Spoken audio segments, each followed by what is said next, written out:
Welcome to Wild, Women in Lending Determined to Make an Impact. I'm your host, Robin Lavasser. They say our biggest fear is not that we are inadequate. It's being powerful beyond measure. In this podcast, I will share how to break through imaginary ceilings, lean into success, discovering your purpose, and understanding how to create the business and life of your dreams.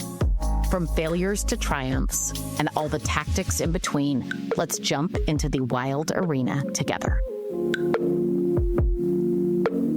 Welcome back to Wild. Communication. When we see problems in the world, I cannot tell you how frequently it comes down to either expectations, spoken or unspoken, and communication in general. It's not actually, today I want to talk about one that's not probably the one that we usually would talk about, not just from a loan officer perspective, but in general, the kind of communication that is aware of humans being humans.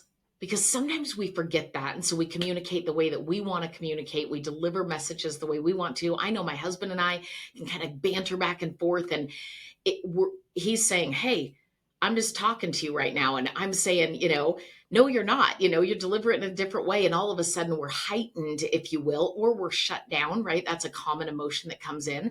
And so I learned through a lot of leadership training that every conversation that we have, whether it's with our team, it's with our partners, with our family, it runs through one of four emotions on both sides. There's a component of emotional safety, psychological safety, if you will, that then will allow people to open up and respond authentically. And that's what we're really looking for, right? For people to be able to tell us the truth. How are they feeling?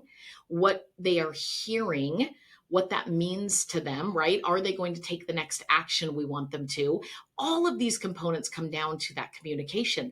And as we're communicating, we're running through emotions. As they're hearing it, they're running through emotions, especially the tougher conversations. So let's talk about what those four emotions are.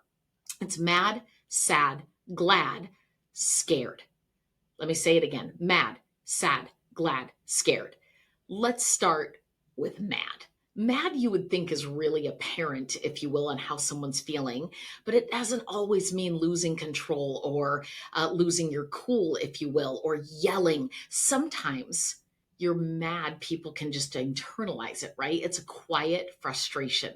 And it's that irritated feeling of being, whether you're stuck or fighting or something that just won't move away from you. And you really are able to say, hey, I'm mad. I'm mad about this. If you're a branch manager, maybe you're saying, or you're a loan officer, maybe you're saying, I'm mad that my production has plateaued over the last few years. Maybe you're mad because your team isn't catching your vision or isn't executing on things the way that you want them to execute. And so you feel like you're doing everything and you're still not able to break through, right? Maybe a 2 steps forward, 1 step back type of teamwork currently. And so those things are making you mad. And so here's the truth. Mad, that emotion is actually information for you. It's actually information. And it tells you something is off in the alignment. That's what it's telling you, right? Like, I'm mad because I feel like something is off in the alignment. And the problem isn't the being mad. It's the problem of not being able to communicate. I feel, and I want to emphasize this piece. I feel, I choose to feel, I make myself feel. Sometimes we'll say, they made me mad. No, they don't. You could respond as Minnie Mouse to everything all day long, happy. Nobody can make you mad, but you can say, I feel mad when this happens. And that's not an inappropriate emotion, but you don't want to say somebody made me feel this way. And that in itself is a powerful leadership lesson that you can teach in anything that you're leading, whether it's in a business partner relationship, loan officer, as a branch manager or a team member of a loan officer. In any business with any assistant, you can work through these things in a spouse relationship, significant other, all of those things, children. Hey, how are you feeling? It's when they don't communicate it at all that mad can build up.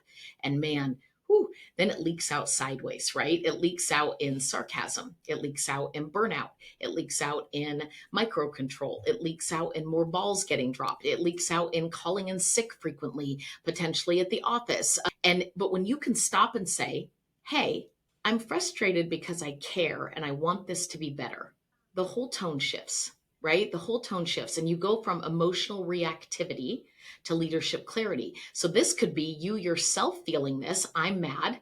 I feel mad, and you're not dealing with it. And then you seep out. I always tell people, man, when you're leading people and you're mad about their behavior and you're not doing anything about it, you are doing something about it. You're just not acknowledging that you're doing something about it. And what I mean by that is avoiding it is an action. Coming out passive aggressively, that's an action. These are all things that people do when they're mad, but they don't want to look at somebody and say, hey, and instead of using the word mad, which sometimes can be a scary word, you can say, hey, I'm frustrated when this, but I want to do this, right? Here's my intention. Here's what I want to have the outcome be. Let's go to sad. Next is sad. Sad in leadership often, as a leader, looks like disappointment or loss, a relationship that's changed, a dip in momentum, a sense that a connection isn't what it once used to be. So maybe you've worked hand in hand with somebody for a really long time and all of a sudden there's distance between you. Maybe you have an employee that's leaving or hasn't been performing as well and you're feeling sad. Maybe a top producer left you. I've had that happen to me, right? Dear friend, top producers literally leave me as a leader and whew, it's painful, right? And you feel sad about it. And so maybe your own energy is being impacted by that and your energy isn't where it was last year, and people feel that because, well, maybe you're grieving what once was. I know a lot of people over the last 4 years, especially in real estate in general, lending and real estate, have been grieving what they feel like was lost from the numbers and the outcomes that they were getting during COVID, right? So there can be some grief in there. Sadness is absolutely a part of leadership. I will say that it's it's not one to be avoided. It's one that, hey, leadership is love. And I can tell you from, I've lost both of my parents. I was very sad when they died, very sad. I was sad when they were dying because sad is a form of caring enough to feel something in the midst of an absence or a loss, if you will. And it's really the form of love. It's saying, I love this so much that I'm sad that it's over. I'm sad that it's done. I'm sad that this has changed. I'm sad this outcome didn't happen the way I wanted it to be. And so when you can name it, you can say, hey, I'm sad. We're not where we once were. You might be able to say, be honest with me. What would it take to get back there? Instead of, I'm sad and I'm not going to perform as well either and put people's jobs in jeopardy, right? I'm sad and grieving, but I'm not going to talk about it. When you are vulnerable with your own sadness as a leader, you give people permission and then trust starts to rebuild and they can talk about it as well, right? And sad doesn't mean I'm disappointed in you directly. It's saying I have a feeling and I need to get it out there. Very big deal. So I feel sad when, right? I feel sad when. Glad. I love this one. I'm a big glad person. I love to be happy and positive, and I think it makes a really big difference. This one doesn't get enough airtime in leadership, and I think we're all guilty of it. I always say, man, oh man, oh man, do we not celebrate enough, right? We get very hung up on fix this, that wasn't good enough, this is chaotic, there was a ball dropped here, there's something wrong over here. And we kind of say this is the chaos of mortgage, right? Loans are hard, lots of eyes, lots of hands are touching it. And so we revert to, we could fix this, we could be better here, we could do this, but we don't really go to glad for very long, if at all. And that is a huge leadership miss. Doesn't get enough airtime. Glad is, I'm prideful. I'm not prideful as in a negative thing. Pride, like I'm proud of what's happening. I'm aligned, if you will. That means you're glad in what's happening. I have great energy around it, excitement, and it reminds us like, hey, I have a passion or a purpose. That's a glad moment, right? I know why I'm doing what I'm doing. It reminds me to keep going. I want to keep doing this. It's little things like seeing your team win.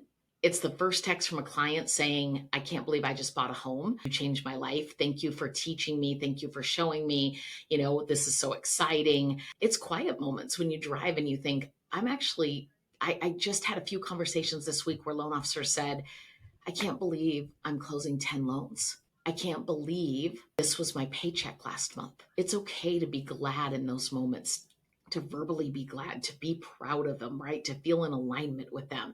And when you can communicate from a glad space, it actually makes you magnetic. Not in an ego check way, but a lot of people tell me, Robin, you're super magnetic. When I learned this structure, I was like, gosh, I feel like I focus a lot in the glad space and I'm really good at communicating the glad. I'm not perfect at it. I could do better at it, but I'm really good at communicating the glad. And when you're authentically glad, not a fake cheerleader, but like authentically glad, grounded in the glad, people want to follow you. They know you're genuine in how you celebrate them. Sometimes I'll be glad and just, hey, this was a tough circumstance today, and I'm proud of you for how you just tackled it. I'm proud of you because 6 months ago, you would have wanted a pound of flesh for that error that happened. And this time you're giving grace and focused on solutions. I'm proud of you for that. That's not a, hey, sorry that happened, but you did great.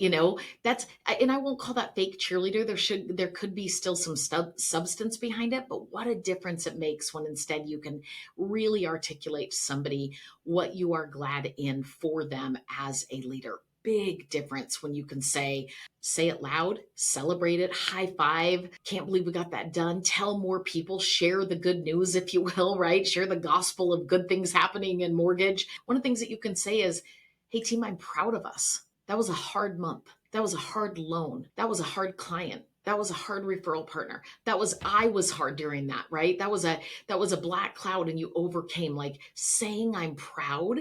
And sometimes we don't do it because we're exhausted or we still have that little bit of mad space. And so getting into that glad emotion is so important, and then sharing it with others. The last one, and it's the one that I probably hate, but I think is present the most, and that is scared. Scared, scared, scared. Scared doesn't mean weak. It means aware. I want to say it again. Scared doesn't mean weak. It means aware. It's the uncertainty that we all feel, the pressure, the fear of the unknown, wondering if the next move will work, the next decision, right? It's anxiousness around, what if the client doesn't choose me? What if the realtor doesn't send me that next lead? What if it's having that scared feeling? And it's honestly presented often as pressure, fear of the unknown, wondering if the next move that you make will work or not. And maybe it's a fear of things you absolutely have zero control over. What if rates don't come down? What if my pipeline dries up? What if I can't lead and produce and get my hours under control? There's so many things that bring us fear, and it comes out in a lot of different ways. But I will tell you, one of the things as a leader that is so critical is helping people talk through their scared, helping people talk through fear and feeling comfortable, not even necessarily solving it, but sharing it to make it feel a little lighter internally. What a big difference that makes. And courage is not, I'm never scared. Courage is, I'm moving despite being scared. I'm moving despite being scared. That is courageous. The best leaders communicate from fear with honesty instead of control. And so I sometimes will say, hey, I don't know if this is going to work, right? But we're going to give it a try. We're going to fail forward. It doesn't mean that I don't have a little bit of scared, right? I don't like scarcity mindset. That's what I should say. I didn't really like, but it doesn't mean I'm not ever scared. I am scared. We are all scared at any given time, right? I don't have all the answers right now, but I believe in where we're headed. I believe in what's next. That's when your team hears you're not trying to sell me perfection, but you are present and aware of what's going on, and you are being authentic with me, transparent with me. And so before every conversation that you have as a leader, my challenge to you is, are you willing to say which one of these four, glad, sad, mad, scared, am I currently operating from? And take those adjectives that I gave you around them and say, hey, if I'm mad, sad, glad, or scared, there's not a wrong emotion in that. It's not I immediately have to stop being that. It's I just named it. I'm aware of it. Now I'm going to call it out authentically in my communication. And when we communicate from clarity instead of just the emotion piece of it, but clearing it, we build psychological safety, not only for ourselves, but for other people. And when you say, I'm scared, somebody might say, I'm scared too. You might say, I'm frustrated. I'm frustrated as well. Okay, now we're verbalizing, which means we can start solving and hopefully move as often as possible into that glad space. It's the work of leadership, and it's the very wild part of being humans. And so every time you're about to go have a conversation of any sort, I want you to assess those four emotions. I want you to assess them even if you're having a conversation with yourself. Identify, speak them out loud, from a place of intention and how to move. What would it take? I want you to think in your head, what would it take if right this moment I know I feel mad? What are the things that I'd love to see happen or I'd love to take action upon to move to glad?